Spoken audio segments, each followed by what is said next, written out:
Bah, elle est belle celle-là. Hein, on a trinqué à la rue Lavray et encore une fois, c'est ce genre de profil que j'apprécie énormément et dès que je rencontre, ça match. Ça match, tu vois, on sortait du Nopé pour Reebok et on est de suite allé boire un verre. En bas, on s'est mis au comptoir avec mes gars, ces gars. C'est ça. Là, c'était pas du café qu'on buvait, je te rassure. C'est autre chose là. Lui, eux, ils boivent du pétrole, ils font serrer, c'est un truc de fou ce qu'ils boivent. On va pas dire les marques, mais. Ouais, c'est trop dangereux. Moi, je bois un petit verre de vin, tranquille. Non, mais toi, t'es dans un autre mood, toi. Ouais, je suis plus chill, cool, tu vois. L'apéro, 14h, frérot. Putain, c'est abusé. Ok, je vois. Je suppose que ça fait pas longtemps que vous vous connaissez, Non. mais j'ai l'impression que vous avez une certaine proximité. Comment est-ce que tu définirais votre relation en quelques mots? Je pense que c'est à peu près la même relation que j'ai eue avec Gizmo, tu vois. C'est où automatiquement, comme je dis, on se renifle. On le sent. Qu'on a beaucoup de points communs et de vécus communs. Donc dès qu'on va parler d'un truc, on est vite, ah ouais, tu vois, ah, ça, tu vois. On est vite branchés.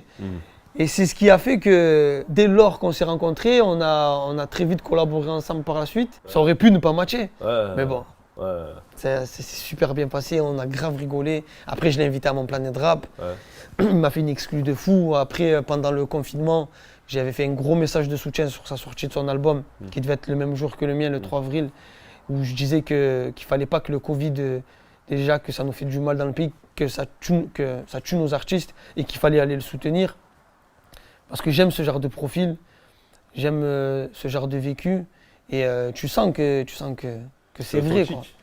Je sens que c'est authentique, voilà, ce fameux mot, l'authenticité. C'est important ça. C'est très important. Je ne sais pas comment on arrive à la définir, mais moi je pense qu'après, c'est comme moi, c'est aussi une question de ressenti. Tu vois, quand tu écoutes, ça ne s'explique pas forcément avec des mots précis. Moi je pense que certes, ça ne s'explique pas avec les mots, mais sur des phases, sur quelques phases, tu peux comprendre que le gars, c'est obligé qu'il a vécu l'instant. Comme quand tu dis, Zarma c'est ton ami, en fait, c'est un vicieux, il a touché à ça, il te l'a fait à 22. Voilà.